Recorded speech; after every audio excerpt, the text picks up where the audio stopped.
Spoštovani visoki gostje, predstavniki družbenega in cerkvenega življenja, dame in gospodje. Pozdravljeni na slavnostni akademiji o 550-letnici prihoda frančiškanov v Novo mesto in izročitvi cerkve svetega Lenarta v last Frančiškovim bratom. Nocoj zaključujemo niz prireditev in dogodkov, ki so vse leto potekali ob omenjeni visoki obletnici.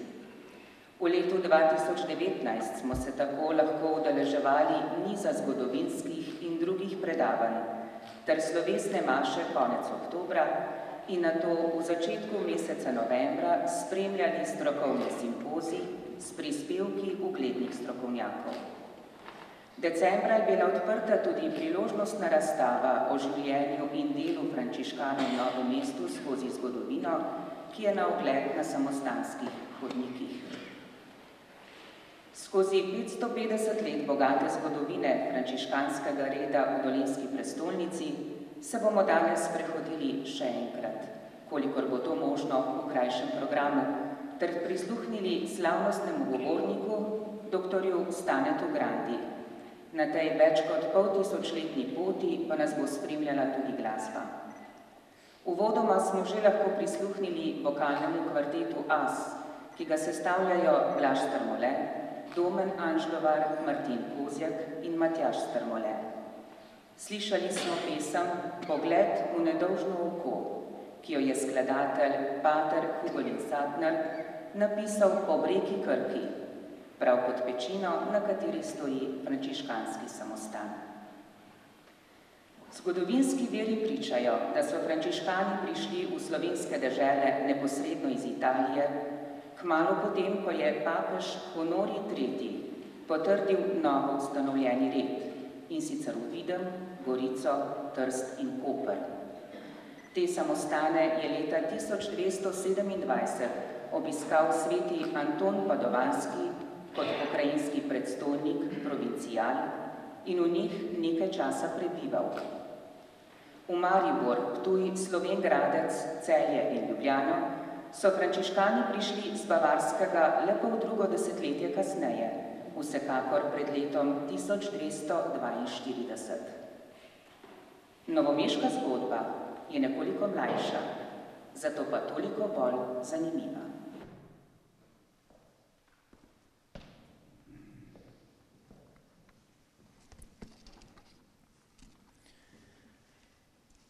V sredini 15. stoletja so otomanski Turki pod vodstvom sultana Mehmeda II.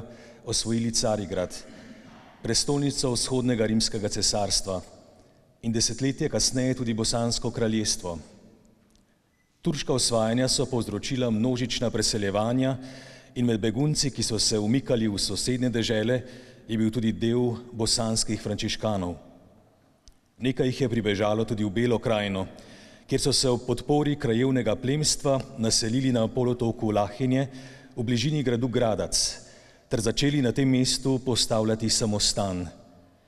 Kraj je do danes ohranil ime Klošter. Med turškim upadom konec spomladi leta 1469 je bil frančiškanski samostan pri belokranjskem Gradcu požgan. Bratje pa so se zatekli v utrjeno Novo mesto, kjer jim je bila na pobudo cesarja in metliškega glavarja Andreja Hohenwarterja izročena cerkvica svetega Lenarta. Frančiškanom je cerkvico po pooblastilu Andreja, naslovnega škofa Ferentinskega in namestnika uglejskega patriarha na habsburških ozemljih, izročil kostanjeviški opat Egidij. To se je zgodilo 7. januarja 1470 in ob tej priložnosti je bila sestavljena listina, ki se v slovenskem prevodu glasi takole.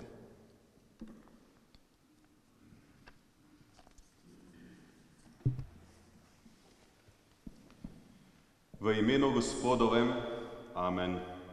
Ta transumpt ali javna listina vsem, ki bodo to brali, očitno razodeva, da je tega leta 1470 v tretji indikciji v 6. letu pontifikata Najsvetejšega v Kristusu, očeta in našega gospoda Pavla II., po božji previdnosti papeža, v nedeljo 7. januarja skoraj ob 9. pred slovesno mašo v Novem mestu oziroma Rudolfovem, v oglejski škofiji v navzočnosti mene, javnega notarja in spodaj navedenih prič hrabri vojščak Andrej Hohenwart, glavar v Metliki, po svojem odposlancu gospodu Janezu, župniku v Dolenjskih Toplicah oziroma Rozehu, osebno prinesel bulo s pečatom, obešenim na rdeči vrvici, svetega v Kristusu, očeta in gospoda Andreja, škofa Ferentinskega, namestnika v oglejskem patriarhatu in škofiji in generalnega upravitelja tako v duhovnih kot v častnih zadevah. Navedeni gospod Lihtelj je pismo predal v roke milostivega gospoda Egidija, opata samostana Svete Marije pri Studencu poleg Kostanjevice, in jaz, podpisani notar, sem to bulo ali pismo vzel v roke in dostojnim osebam, tako duhovnim kot posvetnim, pred brati svetega Lenarta prebral, jo vestno otipal in pregledal, da je pristna in cela, nepokvarjena, nebrisana ali v kakem svojem delu sumljiva, ampak na vsak način, povsem brezgrajna. Njena vsebina je tu vključena in sledi beseda za besedo in taka je nje vsebina. Andrej, po božji in apostolskega sedeža milosti škof Ferentinski in namestnik našega najsvetejšega očeta v patriarhatu, oglejske škofije vikar in voditelj v duhovnih in svetnih rečeh, častitemu gospodu, redovniku, opatu samostana Svete Marije pri Studencu poleg Kostanjevice, cistercijanskega reda, prijatelju in našemu preljubljenemu komisarju, našemu pooblaščencu, da vse izpelje, pozdrav in prisrčno naklonjenost. Po pismu presvetlega gospoda cesarja, ki smo ga pred nekaj dnevi prejeli, smo zvedeli, da so frančiškani v samostanu Matere Božje na polotoku blizu Metlike bogoljubno živeli in opravljali dobra dela. Ta samostan so zdaj z ognjem pokončali Turki, sovražniki našega imena in naši najhujši neprijatelji, in tam ne morejo več prebivati. Močno si želijo, da bi smeli pregnani iz svojega prebivališča, sprejeti neko kapelo svetega Lenarta v mestu Rudolfovem in z našim dovoljenjem poleg nje sezidati samostan, da bi tam bolj prosto in mirno Bogu služili. O tem je sporočil nepremagljivi cesar in njegov svetovalec, presvetli gospod in metliški glavar Andrej, da bi dovolili to tako sveto delo. To prošnjo sprejemamo kot zapoved in želimo spolniti njuno prošnjo, kolikor premoremo v Bogu, ker je njihova prošnja dovoljena in poštena. Posebno, če se oziramo na čisto in pobožno življenje in ko skušajo s čudovito ljubeznijo, z nočnimi in dnevnimi molitvami in s primernimi pridigami ljudstvo pripeljati iz teme k luči, iz smrti k življenju, ki je Kristus.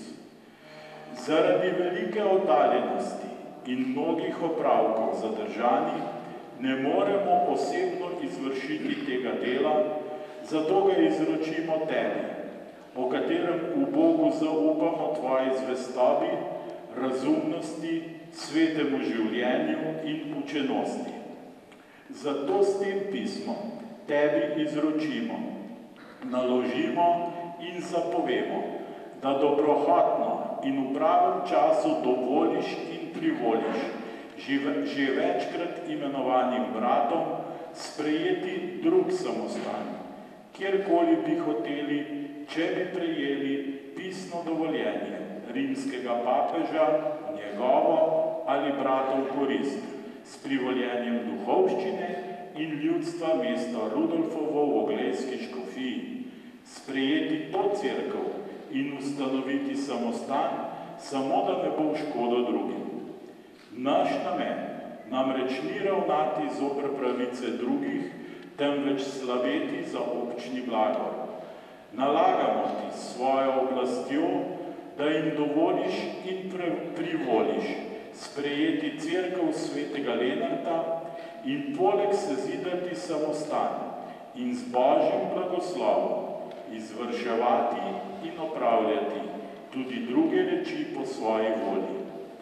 Marljivo te daj pazi na to pooblastilo, za katero te prostovoljno pooblastimo, da ga tako modro in vestno sprejmeš, da bo tudi doseglo svoj namen, občni blagor, in bodo tebe vsi enoglasno priporočali, mi pa da bomo v prihodnji večnosti zaslužili prejeti neumrljivo plačilo. Tako naj bo odločeno in za večne čase naj trdno velja vse, kar boš ti osebno obljubil, storil, opravil in izpeljal, kakor da bi mi osebno naredili. V potrjenje tega in v resničnost spričevalo imenovanega smo napravili to pismo in smo zapovedali nanj pritisniti škofovski pečat. Danom Čedadu v palači našega stanovanja, zadnji dan oktobra, v 6. letu papeštva našega gospoda Pavla II. Po božji previdnosti papeža. Po branju tega pisma ali bule je milostljivi pater in gospod opat izpolnil zaupana mu naročila preuzvišenega očeta v Kristusu in gospoda Andreja, škofa Ferentinskega, in je omenjeno kapelo svetega Lenarta bratom observantom svetega Frančiška predal, izročil in jih umestil s slovesnim petjem Tebe, Boga, hvalimo, po naročilu preuzvišenega nadpastirja in brez slehernega nasprotovanja. Celo vsa duhovščina je soglašala in vsi tam navzoči, med njimi najprej sam gospod, župnijski vikar Andrej Rodanaj, brez ugovora ljudstva in duhovščine in celo tam prebivajočega ljudstva, da lahko sicer imenovani bratje na novo gradijo, ustanovijo in postavijo po lastni želji samostan in z Božjim blagoslovom tam opravljajo bogoslužje. Dokončano je mene, podpisanega notarja, redovnik in pobožen mož, brat Anton, ki je omenjeno kapelo in imenovani kraj po pooblastilu svojega predstojnika in brata sprejel, zaprosil, naj mu izdelam primopredajo ali javno listino. Sestavil sem in jo spisal v navzočnosti redovnika, predstojnika metliške komende gospoda Hana, topliškega župnika Janeza Lihtla, gospoda Jurija, novomeškega kaplana bratovščine presvetega rešnjega telesa, gospoda Klemena, tudi iz Novega mesta, in Martina, duhovnika oglejske škofije v Metliki. Vse to se je zgodilo v Novem mestu ali Rudolfovem v letu, indikciji, pontifikatu, dne in meseca, kakor je zgoraj.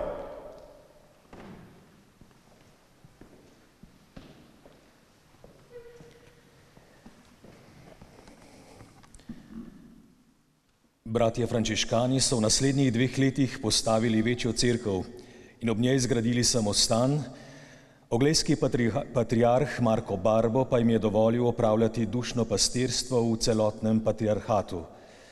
Samostan v Novem mestu je ob ustanovitvi spadal v redovno provinco Avstrijo s središčem na Dunaju.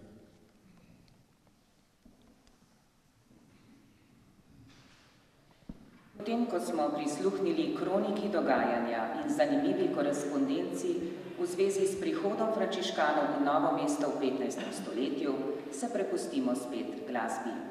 Sopranistka Kristina Kastelic nam bo v klavirski spremljavi Matevža Novaka zapela Ave Marijo italijanskega skladatelja Paola Tostija.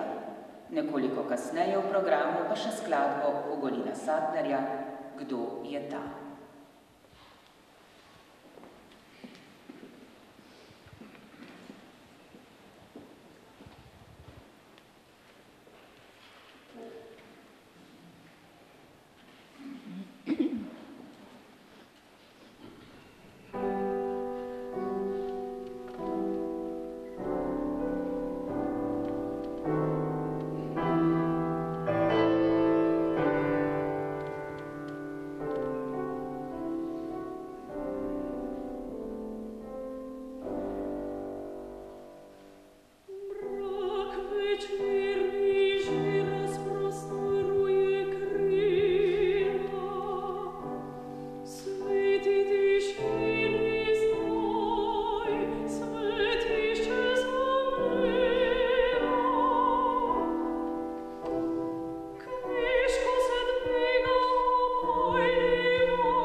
16. stoletje na Slovenskem zaznamujejo vojne s Turki in reformacija.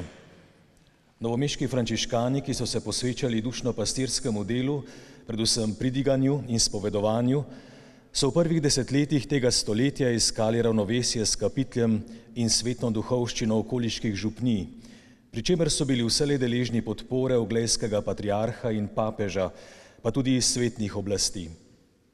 V sredini in drugi polovici stoletja, ko se je na Slovenskem razširil nov nauk protestantov, so bili frančiškani eden od branikov katolištva v mestu. Ko je vodstvo avstrijske province leta 1559 sprejelo odločitev, da samostana v Ljubljani in Novem mestu preda bosansko-hrvaški provinci, ki se je zaradi novih turških osvajanj širila na ozemlje slovenskih dežel, novomeščani temu niso oporekali. Povsem nasprotno od vodilnih mož v pretežno protestantski Ljubljani, ki si niso želeli prihoda večjega števila katoliških redovnikov v svoje mesto. V zadnjih letih stoletja se je začela intenzivneje naznanjati nova doba katoliške obnove. V 17. stoletju so bile v življenju cerkve tudi v naših krajih vpeljane številne spremembe v duhu tridentinskega koncila, sledovi protestantizma pa so se v pretežni meri ohranili le še v knjižnicah, med katerimi je tudi novomeška samostanska. Ta je vsaj že od prve polovice stoletja hranila tudi knjige z področja lekarništva in zdravilstva, saj je samostan postal okrevališče za onemogle brate iz vzhodnega dela province. V drugi polovici stoletja so se v Novem mestu naselili tudi bratje magistri, to je vzgojitelji, in bratje lektori, to je učitelji. Samostan je namreč postal tudi študijska hiša. Povečali so samostansko stavbo, cerkev svetega Lenarta pa je doživela več prenov in olepšav. Predtem že ustaljene oblike dušno-pastirskega dela, pridiganje in spovedovanje ter spremljanje bolnih in umirajočih so dopolnile nove oblike baročnih pobožnosti. V samostanski cerkvi so dobile sedež bratovščine svetega Antona, karmelske oziroma škapulirske Matere Božje in bratovščina pasu svetega Frančiška ter Frančiškov tretji red. Frančiškanom so se v Novem mestu leta 1658 pridružili tudi kapucini.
V prvi polovici 18. stoletja so samostansko cerkev še polepšala dela bratov rezbarjev frančiškanske podobarske delavnice in najimenitnejših slikarjev, ki so delovali v naših krajih. Ponovno je bila ustanovljena škapulirska bratovščina, od samostana do gradu Grm pa so bila postavljena znamenja križevega pota. Večji del stoletja je samostan gostil študij filozofije. V letu 1746 pa je vladarica Marija Terezija ustanovila v Novem mestu gimnazijo in njeno vodenje poverila frančiškanom.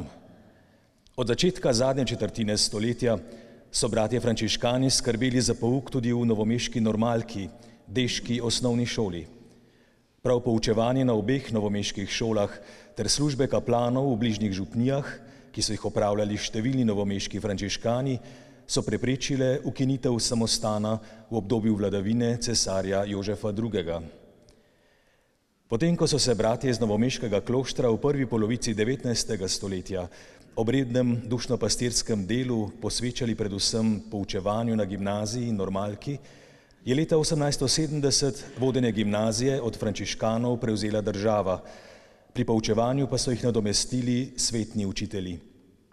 Poučevati so smeli le še tisti patri, ki so opravili državne izpite. Zadnji frančiškan je poučeval na gimnaziji v šolskem letu 1890-91. Frančiškani so v drugi polovici stoletja temeljito prenovili notranjščino in zunanjščino samostanske cerkve, ki je dobila novo pročelje, zvonik, nove oltarje, pa tudi poslikave in nov tlak. Iz cerkve so bili umaknjeni številni nagrobniki. Prelom iz 19. v 20. stoletje je prinesel tudi spremembo meja provinc. Od dosedanje hrvaško-kranjske province so bili ločeni hrvaški samostani, pridružena pa sta bila spodnještajerska samostana v Mariboru in pri Sveti Trojici v Slovenskih Goricah.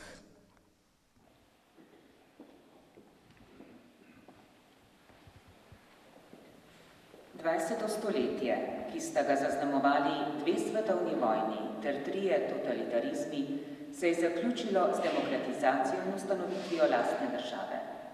Samostan in cerkev sta bila tudi v tem času večkrat prenovljena. Med 2. svetovno vojno in po njej pa so del prostorov samostana zasedale italijanska in nemška, ter nato tudi jugoslovanska vojska in država. Novomeški frančiškani, ki so poučevali na ljudski šoli vse do leta 1919, so v poučevanju skrbeli tudi za duhovno življenje in vodstvo šolarjev, ki so se združevali v Marijino kongregacijo. V podobi družb so v prvih desetletjih delovale tudi nekatere naslednice baročnih bratovščin, škapulirska, družba Svetega križevega pota ter Tretji red. Novomeški samostanski cerkvi je bila leta 1911 prizidana Lurška kapela in posebna pobožnost, 9-dnevnica pred praznikom Lurške Matere Božje, je edinstvena v slovenskem prostoru. Pastoralno delo novomeških frančiškanov v duhu 2. Vatikanskega koncila je ključno poživila ustanovitev samostanske župnije Svetega Lenarta v jeseni leta 1967. Naj se sprehod po nemirnih stoletjih zgodovine umiri ob večernem zvonu skladatelja Ignacija Hladnika v izvedbi vokalnega kvarteta As. Prisluhnimo.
Hvala lepa pevcem. Približali smo se vrhuncu današnjega dogodka.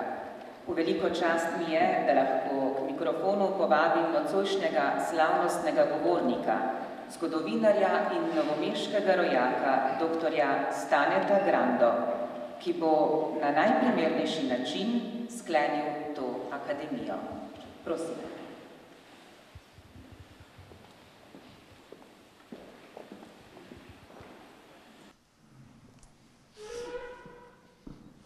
Spoštovani gospod Škof, dragi rojaki,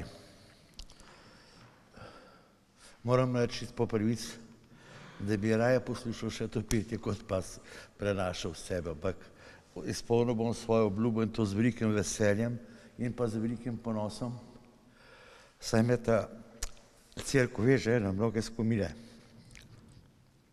Ob koncu jubilejnih prireditev o 550. obletnici prihoda frančiškanov v Novo mesto se velja poglobljeno vprašati o njihovem deležu v zgodovini Novega mesta, pri čemer naj opozorimo, da mesto razumemo v smislu njegove povezanosti in odvisnosti z okolico. Dejstvo je, da Frančiškovi bratje svoje prisotnosti v dolenjski metropoli niso nikoli razumeli izolirano, ampak v najširši povezavi z nekdaj agrarnim, danes primestnim zaledjem. Nenazadnje je to povezanost pogojevala tudi znamenita kolektura, prostovoljno darovanje frančiškanskih skupnosti majhnega dela kmetijskih pridelkov. To nikoli ni bila fevdalna obveznost, kot pišejo nekateri, bila je predvsem dobro delo, stvar hvaležnosti in osebne časti. Medtem ko se meščani in premožni okoličani iz plemiških vrst običajno so darovali denar, so kmeti, ki so bili kronično brez denarja, pomagali v naravi. Za uvod v nocojšnje razmišljanje pozivam navzoče, naj si pred očmi prikličejo znamenite upodobitve Novega mesta v grafiki in barvi našega rojaka Božidarja Jakca z desnega brega Krke, to je ta znamenita slika, ki je bila nosiljena tudi na proslavah ob 600-letnice mesta pred 50 leti. In pred nami se pojavi na pečini monumentalna stavba samostana s cerkvijo in kapitlem v ozadju. Človeku, ki pozna zgodovino Novega mesta in ve, da nikoli v preteklosti njegovi prebivalci niso bili tako premožni, kot so danes, se zastavi vprašanje, ali bi današnji meščani zmogli redovnikom pomagati k izgradnji take monumentalne stavbe. Res je, da samostan ni nastal naenkrat, da je plod večstoletnega dograjevanja, tudi vmes ga je bilo treba tudi vzdrževati, celo na novo vzdigniti, kar je, kot veste, po goru. Vprašajmo se, ali bi zmogli danes, da bi skupaj s cerkvijo samostan na novo prekrili. Smo toliko sposobni, se upamo primerjati z našimi predniki, kakšen čudež so oni naredili, da so to vse skupaj sestavili. Torej, to nam pove, kako so bili naši predniki s frančiškani povezani, da se je med njimi ustvarjala neka izjemna medsebojno duhovna in materialna povezanost, ki je našim prednikom omogočila, da smo se oblikovali v to, kar smo danes. Slovenci smo bili v zgodovini z redovniki zelo povezani. Ne gre samo za benediktince, ki so ob naši naselitvi današnjega slovenskega ozemlja na njegovem obrobju od Štivana pri Trstu pa do Monoštra na Madžarskem zgradili okrog 10 samostanov in so poleg vere širili tudi znanje o boljšem delovanju zemlje in tako naprej. Ampak gre tudi za številne redovne skupnosti, ki so se razvile iz njih ter nadgrajevale delo benediktincev. Dolenjci poznamo predvsem cisterciane in kartuzijane, pa tudi razne beraške rodove, ki so živeli in delovali oziroma to delajo še danes iz nas zaradi nas. V Novem mestu smo, kot smo nocoj že slišali, imeli nekaj časa tudi kapucine. Iz tega lahko zaključimo, da so poleg kapiteljskih gospodov na duhovno življenje naših prednikov ključno vplivali prav frančiškani. Kapitelj, njegov odnos, ne glede na to, da so pri izgradnji Novega mesta povsem nepotrebno uničili ostanke kapucinskega samostana, ki so bili dobro ohranjeni, nam pravzaprav kaže duhovno podobo Novega mesta. Kapitelj je zgoraj nad mestom, s frančiškani pa naj bodo observanti ali pa kapucini pa so na njegovem robu. Naloga kapitelja je bila predvsem skrb za cerkveno organizacijo, tudi reprezentiranje moči in ugleda cerkve, duhovnost, ponotranje vere, življenje z njo in v njej je bila poglavitna skrb redovnikov, ki so se morali dobesedno predajati svojim rejakom. S svojim življenjem in delom so jim morali kazati, kaj pomeni vsakodnevno prakticiranje vere, kaj in kako pomeni živeti z njo v odnosu do soljudi. Kot konkreten primer navedimo samostansko lekarno. Praviloma je moral biti v vsaki samostanski skupnosti tudi brat, ki je skrbel za bolne sobrate. Usluge laičnim okoličanom niso bile predvidene, vendar ni znan primer, da bi komu pomoč v samostanu odklonili. Redovne skupnosti, kot so bili frančiškani, so svojim verskim in socialnim delom blažili socialne konflikte tako znotraj mest kot med mestom in njegovo agrarno okolico. S preseganjem socialnih in kulturnih razlik so soustvarjali predpogoje za materialni in duhovni napredek. Ta sloni na življenju v ravnovesju med naravo kot prvo Božjo knjigo in drugo, ki je svetopismo. Vera za frančiškane ni odvojena od življenja, med vero in naravo ni delitve. Obstaja vera, ki jo izpričujemo v življenju in vera, po kateri moramo živeti v družbi. Priznavanje Boga, življenje po njegovem nauku, ima vselej družbeno in naravno razsežnost. Namen Svetega pisma ni v znanosti, ampak v stalnem obnavljanju vsega, kar določa človeštvo. Od nas pričakuje in zahteva, da smo v življenju aktivni, da smo v službi pomoči in stalnemu obnavljanju človeške družbe. Poudarja prizadevanju v skladu s časom in naravo in vse to, pravzaprav to povezanost vere, življenja, narave, to je bila pravzaprav tisto, kar so nas učili frančiškani skozi vso zgodovino tu in v Evropi. Vsebina naše medsebojne ljubezni mora biti naše stalno teženje po dobrem. To zahteva aktiven odnos do družbenih razmer. Frančiška so ljudje hitro posvojili, ker so bili zoper vsake krivice ljudem, ker so s pomočjo Božje besede dokazovali, da je treba preganjati krivico, da ni mogoče goljufati in krivičnosti razlagati za poštenje. V nebo vpijoče družbene razlike žalijo Boga, ker je naravne dobrine Bog ustvaril za vse ljudi, ne pa za medsebojno izžemanje. Zavračali so družbeno nasilje, družbeno pravičnost so zahtevali v imenu Boga.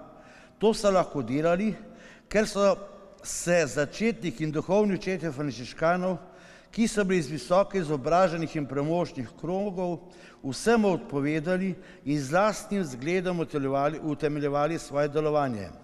Svet nam je dan kot dom in nam služi kot ogenj ljubezni do Boga. Zato moramo za Božje stvarstvo skrbeti, kot skrbimo za lasten dom. Prav zato je Frančiškov duh vedno aktualen in lahko se samo strinjamo z mnenjem, da bo Bog, če bo nekoč človeštvu podaril red prihodnosti, ta nedvomno nosi obeležje Frančiškovega duha. Slovenci imamo že 30 let svojo državo, pa je še vedno daleč od tistega, zaradi česar smo se zanj odločili. Podobno je bilo tudi z Novim mestom, ki je počasi dosegal namene svojega ustanovitelja Rudolfa IV. Zanima nas njegova duhovna rast. Ne gre podcenjevati volje meščanov, ampak dejstvo je, da brez frančiškanov Novo mesto nikoli ne bi bilo to, kar je.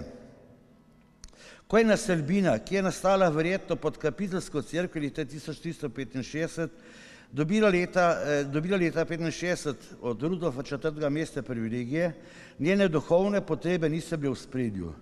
V Novem mestu je takrat že verjetno obstajala prednica kapiteljske cerkve, slišali smo celo za vikarija, torej bila nekakšen farni vikariat Mirnopeške župnije.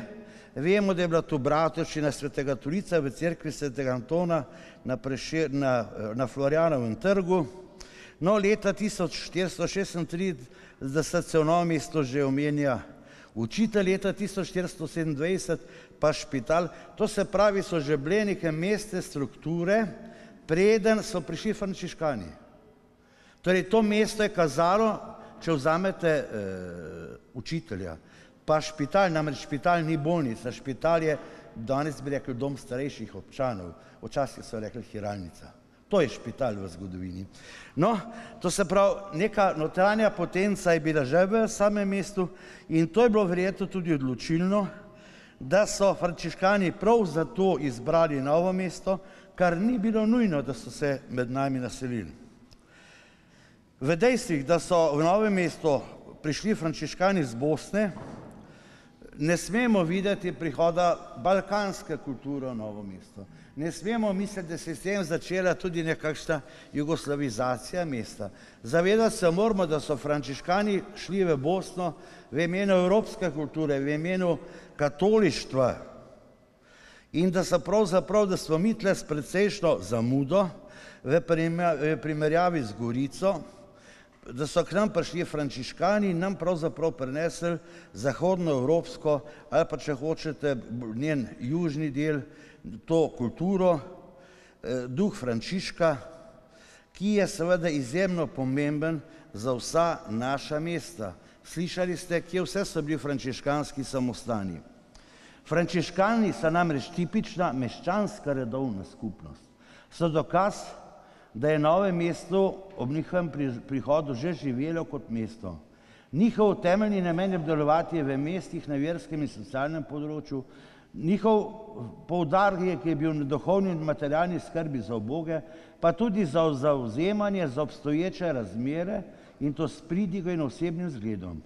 Njihovo glavno orožje in moč sta bili v poglobljeni in razumevajoči spovedi, poglabljanju osebne vere in izjemnih pridigah, ki so prevzele množice. Frančiškani so v bistvu pridigarski red. Gre za neverjetno kombinacijo individualnega in kolektivnega pristopa do vernikov. Načelno frančiškani niso smeli voditi in upravljati župni, kjer jim je bilo to ukazano, so morali zato najeti svetno duhovnike.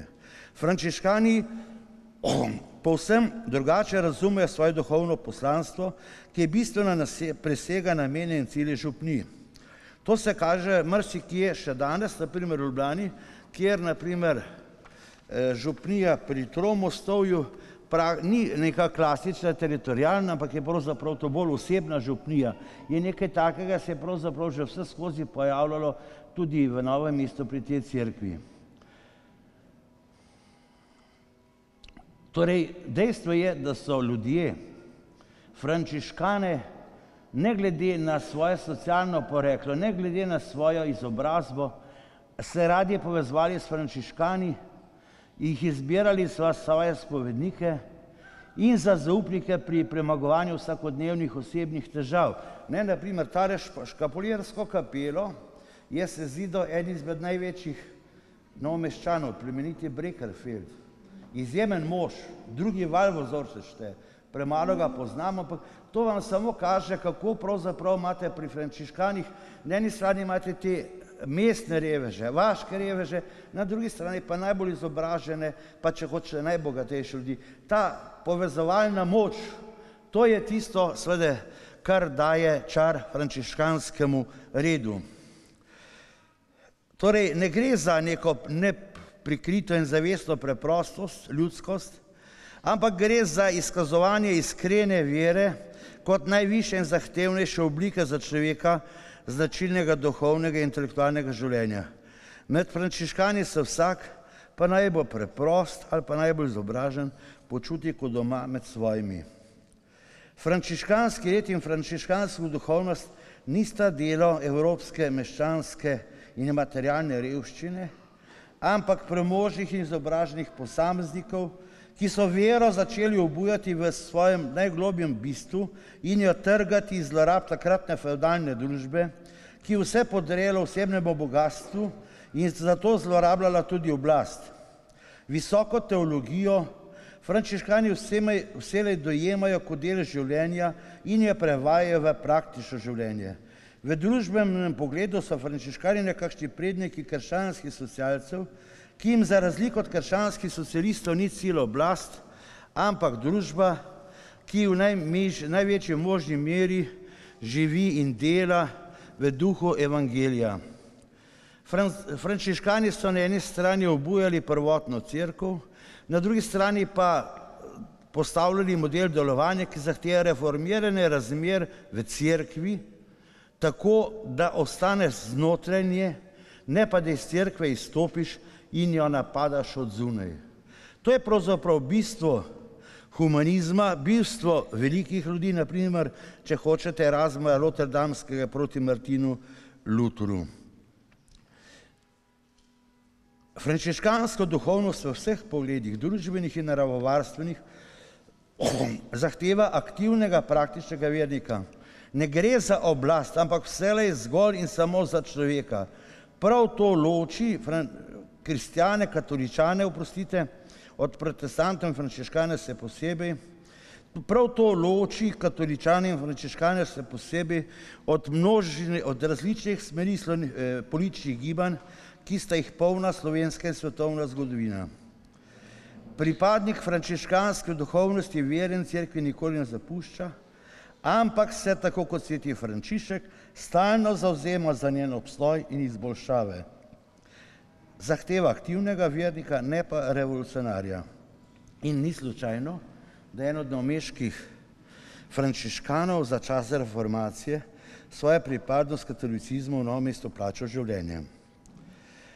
Frančiškani so na svoj specifičen način vedno sodobni, pa naj gre tu za odnos do narave, bili so naši prvi ekologi ali pa do kritičnih razmer v družbi. Spomni se na primer, v Novem mestu sta manj znana brata Tominca v Ljubljani, ki, to se pravi, frančiškani so bili v prvi vrsti, ko je naše ljudi ogrožal brezobzirni liberalizem, v katerem je denar oziroma kapital vse, človek pa nič. Ne vem, če se sprašujete, zakaj je sveti oče Frančišek izbral prav ime Frančišek. Še toliko bolj je čudno na sveti oči jezuit. Leta 1773 so pa frančiškani dosegli ukinitev jezuitov. Meni je bila smeraj, veste, malo takole, ampak ravno veličina frančiškanskega reda, duhovnost, je bila tista, ki je pravzaprav prepričala svetega očeta, da je izbral to ime kot papež in pravzaprav, da nas v veliki meri tudi po poti frančiškanske duhovnosti pelje v prihodnost. Socialno delo frančiškanov se je v zgodovini izražalo v absurdnem dejstvu, da so revni skrbeli še za revnejše. Jaz se kot otrok spomnim, kako je tlele na hodniku so hodili razni berači z okolice Novega mesta in jih je tu zmeraj čakala hrana. V Ljubljani vidim, mislim, da pride okrog 300 ljudi dnevno po malcu, po kos kruha, dobro, v mestu tudi lumpi, ampak pustimo, zaradi enega reveža se to dela. Verjetno tudi v Novem mestu ni drugače in to je tisti absurd, da revež skrbi za reveže. No, skušali so frančiškani tudi kaj drugega, naprimer so ustanavljali tako zvane Montes Pietatis, gore v Smiljana, nekakšne banke, hranilnice, bile so v Gorici, bila je v Kopru, ampak v Novem mestu pa ne vem. Torej, možno bi bilo, verjetno pa ni. Evropska kultura ima do redovništva neenoten odnos. Mnogi jih smatrajo redovnike za nosilce primitivnosti in mračnaštva, na drugi pa za one, ki imajo ključne zasluge, da je vera preživela toliko viharjev. Vzroki za tak odnos do redovnikov so po mojem v nasprotju med preprostim skromno zunanjostjo, materialnim uboštvom in duhovnim bogastvom, s katerim nam pomagajo razvozljati vsem mogočen odtis Božje besede v naravi in družbi. Moč in bogatstvo frančiškanske duhovnosti je povezano z njihovim pomilovanjem svobode in ljubezni v družbi. Ko mislimo o frančiškanih, moramo vedno pred seboj na eni strani videti duhovne praktike, ki znajo skrivnosti vere približati vsakemu človeku, na drugi strani pa seveda tudi velike učenjake, kot so Aleksandar Saleški, sveti Bonaventura, Dan Scott in še številni drugi. Frančiškani so živ dokaz, da družbenih pojavov, zlasti onih, ki so tako usodni za človeštvo, ne smemo nikoli podcenjevati ali zanemarjati. Ne moremo trditi, da svet s frančiškani stoji ali pa pade, lahko pa smo prepričani, da bi jih takoj po njihovem izginotju morali naslediti neka njim podobna duhovna in socialna struja v cerkvi. Zgodovinski spomin meščanov povezuje v zadnjih letih novomeške frančiškane predvsem z gimnazijo. Tako gledanje ni napačno, pa daleč od resničnosti. Prvo, kar nikoli ne smemo izgubiti pred očmi, je njihova pripadnost in služenje v mestu. Frančiškani so skozi vso zgodovino doživeli duhovne napetosti v mestu, ki so bile velike. To je bilo revno mesto, to ni bilo neko bogato mesto. In tle pomagati ljudem, da so preživeli, ni bilo enostavno. No in ko je bilo potem prišla naloga, da začnejo služiti mestu preko vodenja gimnazije, je pravzaprav so se podredili nečemu, zaradi česa niso na mesto prišli, ampak zdi se mi, da je bila pa še pomembnejša kot njihova skrb za gimnazijo, pa seveda tudi skrb za osnovno šolo. Kajti gimnazijo ne smemo nikoli povezovati samo z Novim mestom. Novomeška gimnazija je bila bistveno širša. Novomeška gimnazija je bila, če hočete, krajinska, pokrivala je še del Hrvaške, in ko sem razmišljal za nocojšnji večer, se mi zdi, da edina gimnazija, ki bi bila podobna novomeški, je varaždinska. Namreč varaždinska gimnazija je dala nekatere največje duhove v slovenski zgodovini, slovenskem Štajersku. Na primer, Fran Miklošič je obiskoval varaždinsko gimnazijo. Po drugi strani pa seveda imamo tudi nekoliko izkrivljeno podobo z novomeške gimnazije, ker poznamo samo njene maturante. Koliko je ljudi, ki so hodili v novomeško gimnazijo, pa je niso končali, so se preselili pa drugam. Na primer, Valentin Vodnik, vemo, da je bil novomeški gimnazist, pa tle ni maturiral. Janez Zalokar z Vince ima čudovita pričevanja v življenju v Novem mestu, pa vemo, da tle ni maturiral. Moj prijatelj, pokojni Emilijan Cevc, je bil silno ponosen na svoje bivanje pri frančiškanih v konviktu. Vedno mi je rekel, Stane, mene je zredil dolenjski krompir pri frančiškanih, ampak tudi on ni maturiral v Novem mestu. Torej, pravo sliko o novomeški gimnaziji in o delu frančiškanov bomo dobili, ko bodo objavljeni pravzaprav vsi seznami vseh dijakov novomeške gimnazije. Namreč skoraj ni pomembnega Slovenca, ki do konca 19. stoletja s tukajšnjo gimnazijo z novomeškimi frančiškani ne bi bil tako ali drugače povezan. In ne gre samo za pogreb, tudi za duhovno in materialno oskrbo, za stanovanje, hrano, za psihično in zdravniško pomoč. Številni patri, ki so bili zaposleni z dijaki, so bili, bi rekel, osebno dokaj nezadrti, bili so jim veliko bližje kot pa kasnejši nefrančiškanski vzgojitelji pa učitelji, ki so bili preveč nestrpni do dijaških stranpot. Se veste, dijaki so radi tudi malo popivali, nekateri so radi se zabavali in tle so seveda tudi znamenite petošolske ljubezni, ki jim dijaki nikoli ne uvidejo. Povezanost med patri, dijaki in meščani je prišla do izraza tudi leta 1848, ko je pater Gottfried Pipan ponudil meščanom brezplačno poučevanje slovenskega jezika. Kolikor sem pregledal arhive, mislim, da je to edini pater v Sloveniji, ki se je tako, frančiškan, ki se je tako angažiral na slovenski strani. Naj mi bo še dovoljno pripomniti, da so frančiškani s tem, ko so imeli slovenske pridige, ko so vodili slovenske bratovščine, ko so slovensko spovedovali, skrbeli tudi za kultiviranje slovenskega jezika, kaj ti seveda v cerkev, ko prideš in kot duhovnik, si ne moreš privoščiti, da bi tu nastopal in govoril v dialektu. In ravno delež Frančiškovega reda pri Slovencih, še bolj kapucinov kot frančiškanov, ampak vendar je tudi na tem področju izjemno velik.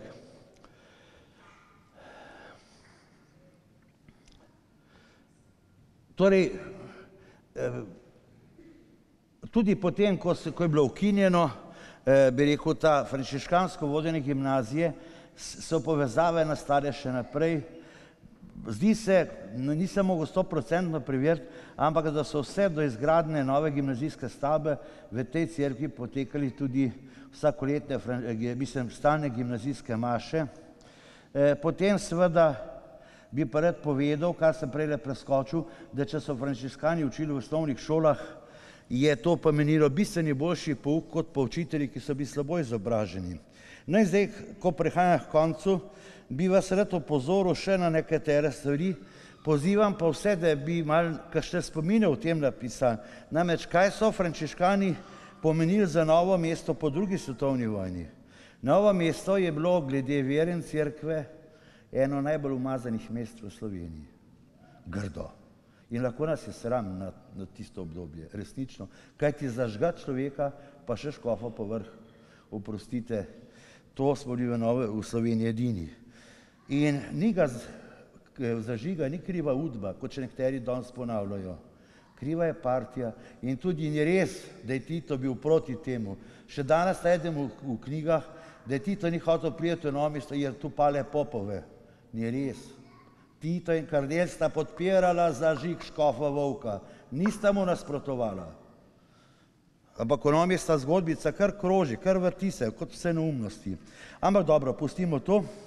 Torej, kako se je začelo to premagovanje teh napetosti v Novem mestu, ko sem zdaj razmišljal o teh stvari, se mi zdi, da imajo to veliko zaslugo ravno frančiškani. Najprej sem se spomnil patra Ciprijana Napasta, ki ga starejši meščani še poznate. On je bil pravzaprav med meščani, ne glede na to, so bili verni ali neverni, izjemno priljubljen. Kot vodja Cercle Française v gimnaziji med obema vojnama je poznal praktično vse novomeške izobražence in tako je pravzaprav on v veliki meri na svoji osebi zmanjševal te družbene napetosti, te proti cerkveno ostrino, ki je bila tukaj. Namreč kapitelj je imel drugačno pozicijo, po svoje še težjo, ampak v materialnem pogledu je bilo vse nekaj boljše, frančiškani pa so bili dejansko zelo na slabem, kajti kot veste, sem jaz sem tle nasproti čez Krko, često na Nivo, druge pa nič in spominjam se, kako je kmet Hren iz Ločne nabral nekaj kmečkih pridelkov, krompirja pa pese, pripeljal tle v imenu Bere frančiškanov, potem pa je bil za to kaznovan.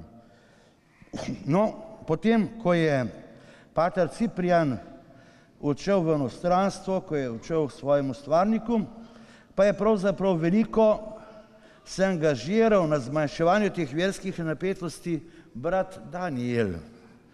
Mogoče se ga spomnite kot organista, to je bil izjemen človek, izjemen talent, že če se kdo se spomni njegovo roko, 12 tonov je zagrabila, mojih po moje 8. To je bil človek blaznega obsega, pel je od prvega tenorja do drugega basa, res da je bil prvi tenor bolj tako porezan, ampak bil pa je glas in on je pravzaprav začel vzdrževati tle cerkveno življenje, zlasti pa petje in potem je organiziral številne koncerte v dvorani, pripravljala se celo opereta in tako je pravzaprav novomeški samostan postal nekakšen kulturni center vseh tistih, ki niso mogli pravzaprav uradno delovati v nekaterih organizacijah.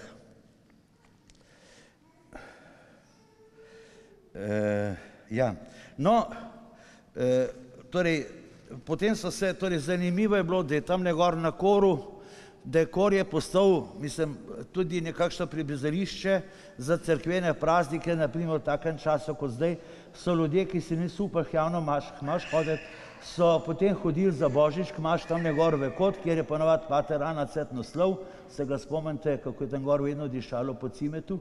In tam so se zbirali razni profesori, nekateri državni uradniki, ki se niso upali priti sem dol v cerkev, tako da je, bi rekel, bilo ta samostan tudi nekakšno pribizališče za tiste, ki so hoteli ohraniti vero, pa zaradi službe niso mogli prakticirati. No, med dogodki, ki bi šel imeti v zvezi z bratom Danielom Knificom, bil doma iz Naklega, izjemno zanimiva življenjska zgodba, časa spreganja, ampak moram reči, da so se pri njemu učili tudi nekateri narodno zabavni ansambli in kolikor vem, na hitro vsaj 2 cerkveni pevki sta postali potem zelo ugledni pevki narodnih zabavnih ansamblov. Izjemno pozitivno in prelomno je deloval tudi prihod frančiškanskih klerikov v začetku 60. let, ko so postali novomeški gimnazijci. Vrsta dijakov je takrat začela odkrivati cerkev in frančiškanski red posebej. Se spominjam, ko so prišli, ko so nekateri sošolci, ki so sovražili cerkev, bili so razni oficirski otroci ali pod kakšnih, pustimo katerih, ampak ko so dobili pa sošolca frančiškana, na primer krizologa, ki je danes v Ameriki, on iz te generacije, to se je pa popolnoma spremenilo. In enkrat so vsi govorili, moj dober prijatelj frančiškan ta pa ta, moj dober prijatelj frančiškan ta pa ta. In so komaj čakali priliko, da se ljubi prej, da se šli lahko obiskati v samostan, prej pa niso pristopili praga.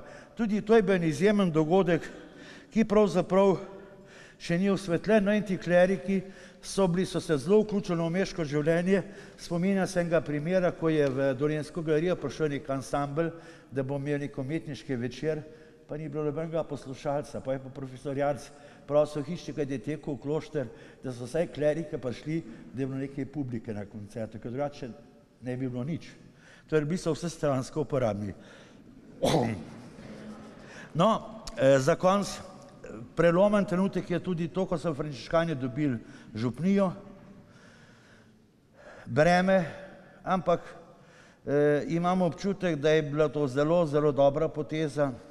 Namreč, ker špihelska župnija, kot veste, ta je bila gromozanska in že prej pravzaprav je veliko ljudi špihelske župnije, zlasti z Gotova, si tam hodilo v Novo mesto. No in potem bi, če hočete, bi še kot tako veliko prelomnico omenil tudi prihod patra Feliciana, pevca, ki je prevzel knjižnico in pravzaprav s svojim delom potrdil tisto, kar se je zlotilo že nekaj časa, da je bilo Novo mesto, novomeški frančiškan, tudi izjemno pomemben duhovni, kulturni center. In tle je pater Felician resnično opravil veliko delo in ni slučaj, da je postal še za časa življenja eden najuglednejših kulturnikov naše dolenjske prestolnice. Torej, če sklenem, samostan je dejansko opravil svojo zgodovinsko vlogo zločasno in lahko z neko frazo končam, če ga ne bi bilo, bi ga moralo stalno ustanavljati. Je res, še vedno je verski center, še versko je kulturni center. Rad bi vas opozoril na kip Satnarjev, ki ga je naredil Mirsad Begić, ki je en izmed njegovih boljših kipov. In potem pravzaprav imamo seveda tudi izjemno knjižnico, torej še vedno je verski center, je kulturni center in je tudi znanstveni center. Vem vsaj za eno disertacijo, ki je bila napisana na podlagi knjig v tej frančiškanski knjižnici. Torej, cilj prihoda frančiškanov v naše mesto je bil v celoti uresničen. Niso bili samo njegov fizični, ampak zlasti njegov duhovni in intelektualni vrh. Vsekakor to nalaga tako županom kot tudi občini in državi nove in stalne obveznosti samostana.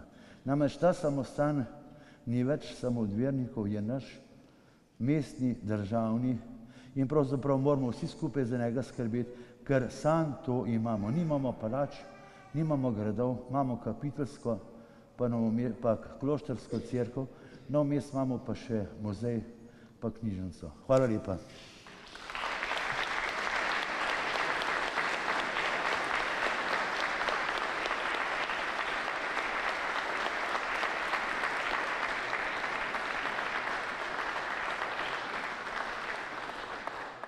Hvala lepa doktorju Stanetu Grandi.